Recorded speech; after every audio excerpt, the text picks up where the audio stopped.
하나님의 말씀 창세기 37장 34절 35절 자기 옷을 찢고 굵은 배로 허리를 묶고 오래도록 그 아들을 위하여 애통하니 그 모든 자녀가 위로하되 그가 그 위로를 받지 아니하여 가로되 내가 슬퍼하며 음부에 내려 아들에게로 가리라 하고 그 아비가 그를 위하여 울었더라. 오늘 설교 제목은 종교인이란. 야곱은 가나안에 도착해서 경험하는 것들은 계속해서 죽음을 맞이하는 것이었습니다. 처음에 리브가의 유모 드보라가 죽었고, 그 다음엔 그토록 사랑하던 아내 라헬이 죽었습니다. 그리고 살아있는 사람이지만 죽음과 똑같은 마음의 상처를 준 비라의 아픈 경험이 있고, 나중엔 그의 아비 이삭의 죽음도 맞이합니다. 한 명 한 명의 죽음 그 자체를 당할 때마다 이 슬픔과 아픔을 어떻게 넘어가나 라는 생각이 들었지만, 그러나 시간은 그러한 슬픔과 아픔을 넘어가게 하였습니다. 허나 마지막에 요셉의 죽음을 통고받고서는 더 이상 목숨을 부지할 이유조차 없게 되었습니다. 내가 슬퍼하며 음부에 내려 아들에게로 가리라 하고 그 아비가 그를 위하여 울었더라. 요셉의 죽음은 그의 존재 자체에 대한 부정으로도 그 슬픔을 넘길 수가 없었습니다. 우리가 성경을 보면 야곱이 한 명 한 명의 죽음을 맞이하면서도 성경은 야곱의 감정 표현을 절대 하지 않았습니다. 그러나 요셉의 죽음을 당하고서는 성경은 야곱의 감정을 애통, 울음 이란 단어를 사용하는 것을 보게 됩니다. 이것은 야곱에게 있어서 요셉의 죽음은 이 세상에서 이보다 더 큰 슬픔과 고통이 없음을 말하고 있는 것입니다. 근데 한번 생각해 보시기 바랍니다. 아브라함에게 있어서 모리아산 번제단에서 살았지만 죽어있는 아들 이삭의 죽음의 경험과, 이삭은 자신의 음식을 탐하는 죄의 결과로 하나님의 명령을 소홀히 하였고, 그것 때문에 사랑하는 아들 야곱과 죽음보다 더 고통스러운 생이별을 하는 아픔을 겪었습니다. 야곱도 마찬가지로 자식 사랑의 탕평책을 벗어난 결과 지금 사랑하는 아들 요셉을 잃고 넋이 나간 사람처럼 되었습니다. 이처럼 인간에게 있어서 넘지 못할 가장 큰 슬픔이 바로 죽음입니다. 구조와 선지자에 보면 아담과 하와가 에덴 동산에서 쫓겨난 후 낙엽을 보고 하염없이 슬픔 속에 젖었다고 기록되어 있습니다. 이처럼 인간이 겪어야 될 슬픔의 고통 중 가장 큰 슬픔은 바로 죽음입니다. 반대로 인간이 가장 아름다운 모습을 찾게 하는 것도 바로 죽음입니다. 죽음을 인지하고 있는 인간은 인간의 교육 가운데 가장 높은 탑의 위치에 도달한 교육받은 자입니다. 시편 90편 4절, 6절, 10절입니다. 주의 목전에는 천년이 지나간 어제 같으며 밤의 한 경점 같을 뿐입니다. 주께서 저희를 홍수처럼 쓸어 가시나이다. 저희는 잠깐 자는 것 같으며 아침에 돋는 풀 같으니이다. 푸른 아침에 꽃이 피어 자라다가 저녁에는 뱀바되어 마르나이다. 우리의 연수가 70여 강건하면 80이라도 그 연수의 자랑은 수고와 슬픔뿐이요 신속히 가니 우리가 날아가나이다. 여러분, 우리가 만약 모세처럼 이러한 우리 인생의 최종 상태를 알면서 하루하루를 산다면 우리는 이 세상에서 가장 큰 깨달음을 발견한 인생 선생의 모습으로 살 것입니다. 시편 기자인 모세는 이러한 상태가 되길 간절히 바라며 우리에게 우리 날 계수함을 가르치사 지혜의 마음을 얻게 하소서라고 12절에 말하고 있습니다. 여러분, 이 문장을 다른 말로 말하면 철들게 하소서 이런 말입니다. 야곱은 처음에는 자기의 죽음에 대한 전혀 감지하지 못하고 이 땅에서 천년만년 살 것과 같은 생각에 의해 그의 인생 좌우명을 속이는 자로 삼고 살았습니다. 그러한 야곱이 이처럼 자기 삶 속에서 가장 중요한 사람들이 하나 둘씩 죽음을 맞이하자 그제야 그는 비로소 인생에게 있어서 무엇이 제일 중요한지를 깨닫게 되는 철이 든 사람이 된 것입니다.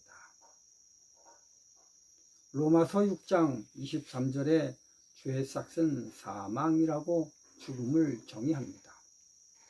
그렇다면 죄가 없으면 생물학적으로도 죽지 않을 뿐더러 정신적으로도 죽지 않을 것임을 역설적으로 알려주고 있습니다.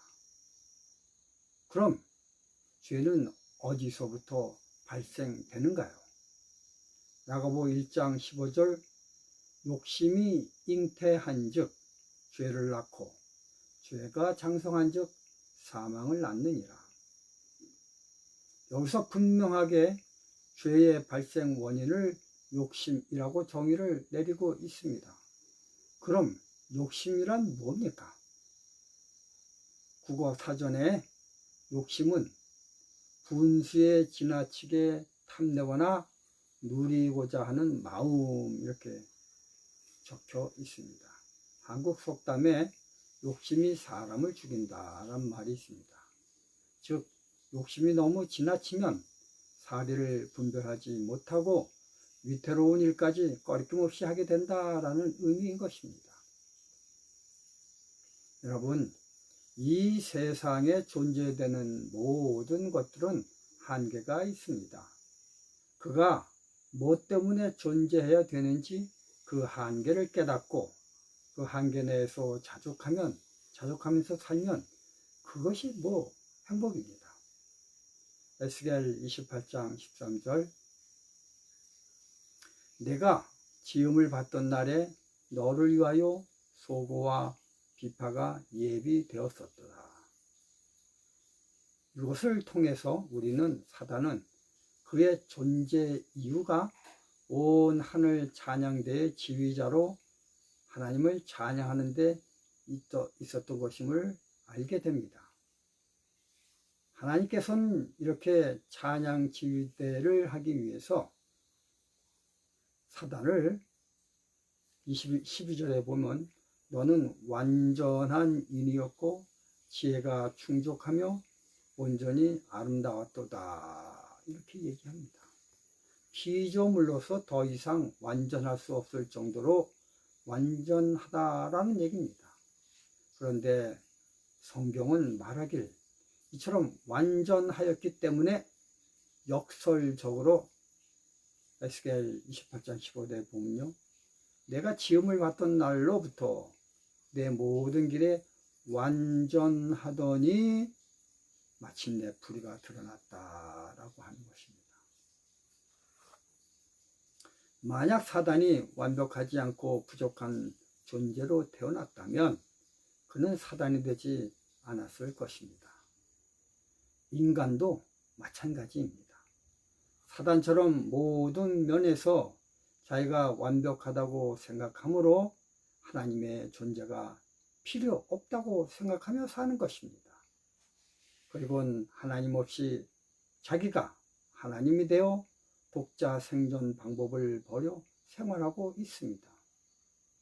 피조물로서 자기의 한계를 모르고 자기가 마치 창조자인 하나님인 것처럼 행동하는 것이 사람이 죽는 이유입니다. 이것이 욕심이 잉태하여 죽음에 이르는 근본적 현상입니다. 그러므로 내가 한계를 깨닫고 시편 90편에서 알려주는 대로 시간이 지나면 죽음에 이른다는 분명한 사실을 염두에 두고 하루하루를 산다면 그는 철든 사람이 됩니다. 이 지구상에 존재되는 식물과 동물 중에서 죽음을 인지하고 그 죽음 넘어 삶이 있다는 것을 생각할 수 있는 존재는 인간이 유일합니다. 그렇기 때문에 짐승에게는 종교가 필요 없습니다. 종교는 현실이 아니라 죽음 이후 내세에 대한 것을 가르치는 것을 말합니다. 종교란 그 한자를 제가 살펴보니 이 종자는 근원, 근본, 뛰어남, 중심 등의 뜻을 가지고 있고 교는 가르칠 교입니다. 그러므로 종교란 현세에서 잘 사는 방법을 가르쳐 주는 것이 아니라 현세를 부정하고 내세에서 영원히 사는 것을 가르치는 것을 종교라 하는 것입니다.